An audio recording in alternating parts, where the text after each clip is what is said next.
Gloria Arroyo. Alam niyo mga kababayan, minsan, napagtanto-tanto ko na, di ba kapag kumain ka ng balimbing maasim? Yeah? Di ba kapag kumain ka ng balimbing, di ba maasim po, mga kababayan? Ay, wag ka pong magpa-flood ng message po, Sir Miguel. Pa-shoutout po ng tatay ko, Romy Montaner. Ayan, mega love shoutout po sa iyo, Sir Romy. At kay Miguel Montaner. Pasensya po, wag po kayo mag-flood ng message kasi maano po kayo. Ma-time out po kayo dyan. Wag po kayong hindi po ako nag-time out ha. Mata-time out po kayo sa channel kapag mag-flood kayo ng message. Isang message lang nababasa ko naman. Kaya ngayon mga kababayan, ang prutas ng mga politiko, ito po yung sinasabi nating balimbing. Alam nyo yun? National fruit ng mga politician, balimbing. Ito, sunod mga kababayan. Funny TV, wag ka nang tumawa. Putang ina ka. Mga lahi nyo, mga duwag. Mga DDS kayo, di ba? Mga duwag. So ito mga kababayan. Alam nyo bang nakarating na balita ngayon mga kababayan? Si Gloria Macapagal Arroyo, si Gloria Macapagal Arroyo, mga kababayan, ay pumabor kay Romualdez bilang House Speaker. Di ba noon pinagplanuhan nila na patalsikin si Romualdez para maging House Speaker si Gloria at ma-impeach nila si PBBM, mga kababayan. Kaya ngayon mga kababayan, ito po ang nangyari.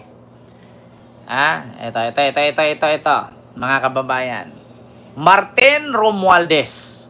Ito, asan na 'yon? Ito po 'yon. Mabuksan ko na ha, mga kababayan. According dito sa Philippine Star, wait lang. Ito Philippine Star mga kababayan. Post. Romualdez gets Macapagal Arroyo support in House Speakership bid Sulon. Ito na. Bakit? Manila, Philippines. An overwhelming 92% of the House member or mga kongresista, 92% sa mga kongresista have thrown their support behind Representative Martin Romualdez speakership bid, including former President and now Representative Gloria Macapagal Arroyo. Tignan ninyo mga kababayan. Alam nyo, minsan ganito naman yan ganyan naman talaga. Kasi, nung panahon mga kababayan, nung si Pinoy ang presidente, ang daming politisyang liberal. Dumidilaw, nakaganyan pa lahat. Tapos alam nyo yung sinong mga taga-probinsya? Alam nyo yung mga politiko sa probinsya noon? Nung si Noynoy Aquino ang presidente, ang laki ng letter L sa tarpaulin nila. Nakita nyo yung mga poster nila? Letter L yan, liberal, tapos may star. Halimbawa ako, si Kent Garcia, mukha ko ito. Ang laki ng letter L, nakaganyan. Letter L, liberal. Laki talaga, letter L. Kulay, kulay yellow, blue, pula. Tapos, 3 star. Nagulat ako mga kababayan. Noong naging presidente, si Digong, lahat nanumpa. Bumaliktad. Tapos nanumpa na kasanib na daw sila ni Digong, aalis na sila sa liberal. Bakit? Kasi natatakot matukhang. Nag-PDP laban agad. May yellow ribbon pa nga yun, di ba? Mercy dress. Nagulat ako. Lahat na mga mayors pumupunta na, buong halimbawa, buong Zamboanga del Norte. Lahat ng mga mayors nun.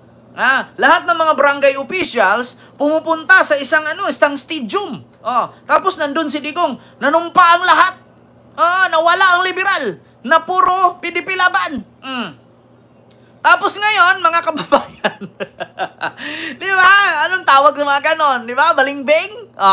Tapos ngayon, nung na-presidente si PBBM, di ba? Hindi nyo napansin? Nung naging presidente naman si PBBM, yung mga nagliberal noon, na nag-PDP laban ngayon, naging lakas si MD na. Nanumpa din sila. Liberal. Liberal noon. Ayan na naman sila. Diba, Ma'am Lexie? Ang daming liberal noon. Liberal noon, nag-PDP laban ngayon, tapos nung naging presidente, si PBBM, naglakas si MD na. Diba? Kaya sabi ko sa'yo, napakadaming politician plastic talaga. Mga hunyango. Hindi ko na pangalanan. Nasa politician na yan. Kung masaktan. Wala mo na akong binigas na pangalan dito. Alam ko, mga kababayan, ganyan talaga ang trend. Parang protocol lang. Liberal noon, biglang ako, si Ken Garcia, bilang kongresista ng lalawigan ng Mindanao, ako'y sasanib sa grupo ng PDP Laban. Ngayon, nung natalo na si Digong, bumaba na sa pwesto si PBBM na, ako, si Ken Garcia, ako'y sasanib o aanib sa grupo ng Lakas CMD. Gugulat kayo ngayon mga kababayan. 92% kasali si Gloria. Miyembro na ng Lakas CMD. Samantalang dati, grupo ni Digong yang mga yan. Diyos mio, Marimar, tigil-tigilan nyo nga ako. Kasi meron nga tayong mga kasabihan, mga kababayan, na kung sino ang presidente, suportahan. Pero hindi po sinabi kung sino ang presidente ay sumuko ka sa kanya at lilipat ka ng partido. Di ba? Kasi mahirap yung ganyan. Hindi ka pagtitiwalaan yan. Bakit kayo lumipat ng partido? Para mabigyan ng proyekto. Tapos yung budget na ibigay sa inyo, ibubulsa nyo lang din naman. Yeah. Totoo yan, Ma'am Emily. Kung sino yung malakas, doon sila. Nung pagkapanalo ni Digong, bumaba si Pinoy, lahat naging PDP na dating liberal. Tapos nung bumaba si Digong, nanalo si PBBM, lahat naging Lakas si MD. Hindi nyo ba napansin yan? Nilalaro lang tayo ng mga politisyan. Tayo mga Pilipino, ginawa tayong tanga. Kaya sa sunod sabi ko sa inyo, huwag kayong bumoto ng mga balingbing. Kung pangalanan lang natin yung mga balingbing na politisyan, majority. Sa 100%, 90% puro balingbing. Hindi napansin mga kababayan? Sa 100% ng politician sa Pilipinas, 90% dyan balingbing. Totoo yan. Tignan nyo sa sunod eleksyon. Pag nanalo si Leni Robredo, anong grupo ba si Leni Robredo, mga kababayan? Nandyan si Ma'am Lexie. Ano bang partido si Mama Leni, Ma'am Lexie, sa mga kakamping dyan? Kaya hindi ako bumuto, Kent. Liberal Party ba si Mama Leni? Parang hindi eh. Kasi si Trillanes kasi Action Demokratiko si Trillanes ngayon eh. Liberal. Tignan nyo. Maniwala kayo sa akin, mga kababayan. Magugulat ka magiging... Tignan nyo, sino mga senador ngayon na liberal? Siguro 5 lang. 5 senador lang ang liberal. Bam Aquino, Kiko, Risa, sino pa? Joel Villanueva. Sino pa? Si itong Valenzuela. Gatchalian. Magugulat ka niyan pag nanalo si Mama Leni, yung 5, magiging 10, magiging 20 yan. Si Soto, 1, 2, 3, 4. Basta 5 lang. Magugulat ka dyan, mga kababayan. Ako nagsabi sa inyo. Lahat yan, magiging liberal yan. Andyan pa si Dilima. Hindi, kongresista si Congressman Dilima eh. Sabi ko sa inyo, mga kababayan, magugulat ka, babaliktad lahat yan. Kaya nga sabi ko nga sa inyo, 92% suporta ang mga kongresista, isa na si Gloria, sa pagiging House Speaker at manatiling House Speaker pa rin si Martin Romualdez. Si pinsan. So sa madaling salita mga kababayan, sumasabay sa flow. Yeah. Kaya nga, ay nako. Ganyan talaga si Ridolfo. Kung saan yung malakas, lumilipat sila. Oo, kaya nga minsan natatawa ako mag-isip eh. Sabi ko, hala, bakit ganun? 'Di ba? Nung panahon na PDP laban pa si Digong, grabe makipaglaban yung mga itong PDP laban ng mga senador, mga congressman. Ngayon, no, si PBBM nanalo, lahat ng PDP laban congressman, naging 92% lakas si MD na. Tanong ko lang, wala namang masama. Kaso ang isipin ng tao, wala kayong paninindigan. Pwede naman manatili ka sa partido mo, huwag ka lang makipag-away eh. Yung iba kasi, lipat tayo, bakit di tayo mabigyan? Bakit? Hindi tayo kapartido eh. Yan kasi ang sakit ng mga politiko din, mga kababayan. Halimbawa, ako ngayon, congressman ako sa lugar namin. Pag natalo ako sa sunod eleksyon, yung proyekto kong ginawa, hindi na itutuloy yun nung pumalit sa akin. Kaya, ang mga proyekto sa lalawigan, lalong-lalo na sa probinsya, natitingga. Tignan nyo, halimbawa ako, congressman ako sa Davao del Norte. Sige, mag-congressman ako. Lahat ng proyekto dyan, street light, kalsada, patubigan. Proyekto ko yan. Pero napakalaki po ng Davao del Norte. Hindi po yan agad-agad matapos sa isang termino ko lang. So ngayon, syempre, mag-i-eleksyon na, hindi pa rin natapos. Pag natalo ako, napalitan ako ng panibago, good luck na ang proyekto ko. Kasi matitingga na yon, bayad na yon, napirmahan na yon, matitingga na yon kasi yung pumalit sa akin, gagawa ng panibagong proyekto yon. Sa akin kalsada at tubigan at street light, sa kanya naman, pabahay. Hindi pa natapos yung termino niya, napalitan na naman siya yung pabahay, bubong at haligi pa lang, walang pader. Hanggang sa natingga-tingga-tingga. Bakit? Kasi hindi tinutuloy. Ang sumwerte doon, yung kontraktor. Bakit? Kasi siya yung may hawak eh. Pagkatapos eleksyon yun, i-stop ang trabaho nyo. Bakit? Kasi iba na naman ang uupo. Kaya yung tax na kinuha nila at pinundo sa mga proyekto, sayang lang. Oo, ganun yun mga kababayan. Di ba? Wala talaga, hindi pinapatuloy. Katulad yan, napakadaming pabahay ni Digong mga kababayan. Yung iba, hindi tapos, walang kuryente, walang tubig, pero nakatayo yung pabahay. Walang pinto, walang bintana. Ang dami. Naku, eto pakita ko sa inyo. Kasi bakit hindi tinuloy? Ito pakita ko sa inyo. Not only for Digong, but also the all politician, Ito, pabahay. Ito, pabahay ni Digong. Yan ang mahirap kasi, iniwan. Yan ang mahirap sa mga politician. Pinondohan ng pera ng bayan. Kaya dapat lang na magsuri at magtanong, nasaan ang pera? Diba? Ayun Oh my God! Wow! Sa Barangay Pinugay, Baras Rizal, isang housing project ang binisita ng Reporter's Notebook. 1,500 units ang matatagpuan dito. Pero mistula itong ghost town. Ang mga housing unit, walang mga pinto, bintana.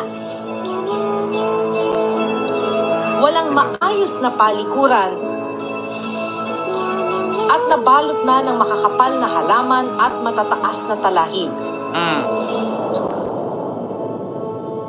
Ito ang 2 Inares residences. Tita nyo? Kung yung pinundo niyan, magkano bawat isang bahay niyan?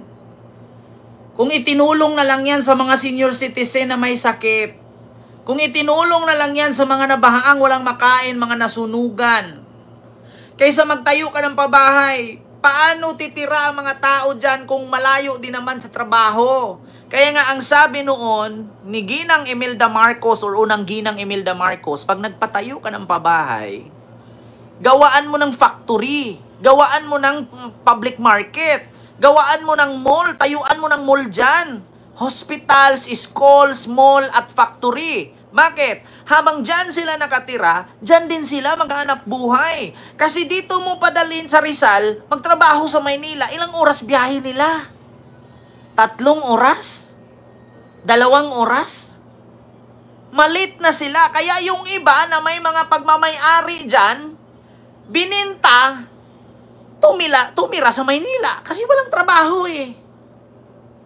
Totoo yan, magpagawa. Kasi, ikaw, tanungin kita, titira ka sa Baras, sa Rizal, nandun sa tuktok, sa bundok. Pag dumungaw ka, lake na, makikita mo, Laguna Lake na. Pagdating mo doon, walang trabaho. Hindi naman po pwede na porkit nandyan ka, magtanim ka dyan. Saan ka tatanim dyan? Puro pabahayan. Hindi ka naman pwede magtayo ng artificial dyan sa terrace mo ng pananim. So, anong panghanap buhay mo dyan? Kung magtindahan ka dyan, magtindahan lahat yan. Sinong bibili? Kaya nga sabi ni unang ginang Imelda Marcos, kapag nagpatayo ka ng pabahay, yan talaga ang project niya noon. Yung Blessed Housing Program. Na kapag may pabahay, lagyan mo ng factory, mall, public market, schools, hospital, simbahan, para nandyan na lahat, hindi na sila pupunta. Tignan ninyo ang Malaysia. Ganyan ang style ng Malaysia, mga kababayan, lalong-lalo na sa Kuta Kinabalu. Sa Kuta Kinabalu, bawat bundok, may bayan. Yung bayan na yon, may mga produkto. May tindahan, may hospitals, may universities, may schools, may hanap buhay. Tapos paglipat mo ng iba sa Kiningaw, may another na naman bayan. Paglipat mo doon sa kabila, sa may Kinimis, meron na namang bayan. Pagdating mo sa Sabah, meron na namang bayan. Kaya hindi sila naghirap.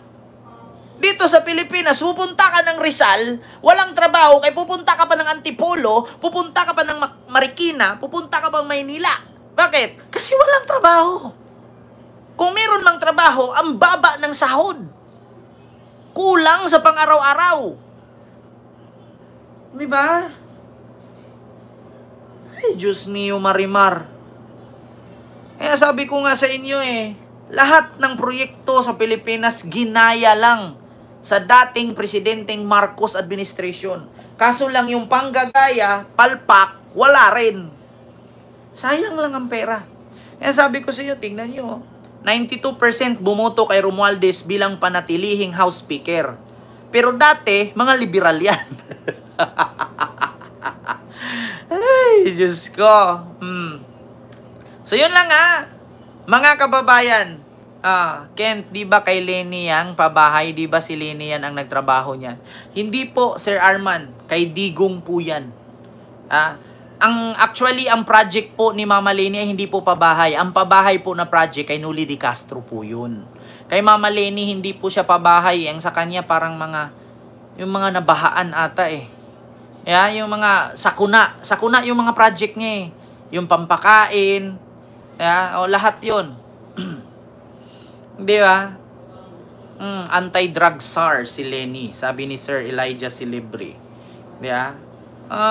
So yun lang mga kababayan, yung aking live ngayon. So maraming salamat po sa inyong lahat, mga kababayan. Hindi ko na po kayo maisa-isa. So thank you so much sa 4,000 live viewers. Ayan, like po kayo mga kababayan. Ipantay nyo po yung like. At sa yun lang po yung ating live ngayon. So yun banggaan na nga. Soto versus Escudero, Sara versus Marcos, Kaufman versus Roque, Baste versus Nicolas Torre. Ayan. So, Ma'am Suplada, 56 USA, Miguel Love shoutout po. And at sa mga na-late po, rewind na lang po kayo. Maraming salamat and see you next live. God bless. Bye-bye sa inyong lahat. Hindi ko na po kayo may isa-isa po dyan. Maraming salamat po. Wag po kayo